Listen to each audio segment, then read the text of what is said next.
અને ભગત અને જગત આ બંનેના પાછા ગણિત પણ જુદા છે. જગતને ઉઠીને રોજ જવું હોટલ બાજુ અને ભગતને એનાથી ઊંધું. ભગતને રોજ ઉઠીને જવું ભગવાન બાજુ. કાંઈ પણ નવું ફિલ્મ બહાર પડે તો જગતને એમ થાય આ જોઈ આવીએ તે જોઈ આવીએ, અને ભગતને એમ થાય શાંતિથી ભગવાનની આગળ જઈને બેસીએ. ત્યારે ભગત અને જગત બંનેની દિશા અલગ અલગ છે. ત્યારે આ સંસારની અંદર કેમ મેળ પડે ભગતનો અને જગતનો? કયો ને સ્વામી, આપણે માપે માપે રાખીએ, વચ્ચેનું રાખીએ. આમ તો સંતો સરસ વાત કરે, 3 પ્રકારના ભગત. એક તો કેવળ આ લોકનું જોતું હોય એવા, ભગવાન પાસે આવે પણ ભગવાનને પ્રાર્થના કરે, ભગવાનને સાધન બનાવે, ભગવાનની પાસે માંગણી કરે કે ભગવાન આ દેજો તે દેજો, ભજન કરે, બીજું કાંઈ પણ સેવા કરે. તો શા માટે? તો કે ભગવાન પાસેથી કાંઈ વસ્તુ મળી જાય, સમૃદ્ધિ મળી જાય, સંપત્તિ મળી જાય. બીજા ભગત એવા છે, એ નરસિંહ મહેતા અને તુકારામ જેવા, કે ભગવાન પાસેથી કેવળ ભગવાન જ જોઈએ, બીજું કાંઈ ન જોઈએ. હવે આપણે કદાચ એવું ન રાખી શકીએ કે ખાલી ભગવાન જ જોઈએ, પણ એવું તો આપણે રાખી શકીએ કે મારે જીવનમાં ભગવાન પણ જોઈએ. એ ત્રીજા પ્રકારના ભગત છે.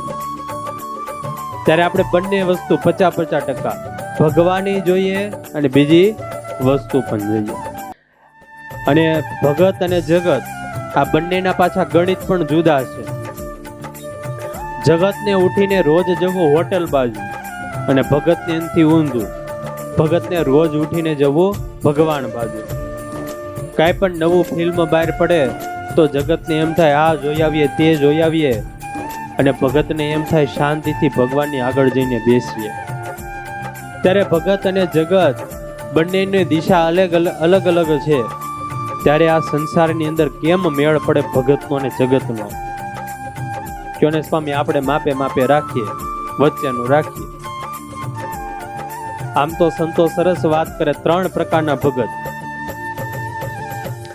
એક તો કેવળ આ લોકનું જોતું હોય એવા, ભગવાન પાસે આવે પણ ભગવાનને પ્રાર્થના કરે, ભગવાનને સાધન બનાવે, ભગવાનની પાસે માંગણી કરે કે ભગવાન આ દેજો તે દેજો, ભજન કરે, બીજું કાંઈ પણ સેવા કરે. તો શા માટે? તો કે ભગવાન પાસેથી કાંઈ વસ્તુ મળી જાય, સમૃદ્ધિ મળી જાય, સંપત્તિ મળી જાય. બીજા ભગત એવા છે, એ નરસિંહ મહેતા અને તુકારામ જેવા, કે ભગવાન પાસેથી કેવળ ભગવાન જ જોઈએ, બીજું કાંઈ ન જોઈએ. હવે આપણે કદાચ એવું ન રાખી શકીએ કે ખાલી ભગવાન જ જોઈએ, પણ એવું તો આપણે રાખી શકીએ કે મારે જીવનમાં ભગવાન પણ જોઈએ. એ ત્રીજા પ્રકારના ભગત છે. ત્યારે આપણે બંને વસ્તુ 50-50% ભગવાનની જોઈએ અને બીજી વસ્તુ પણ જોઈએ.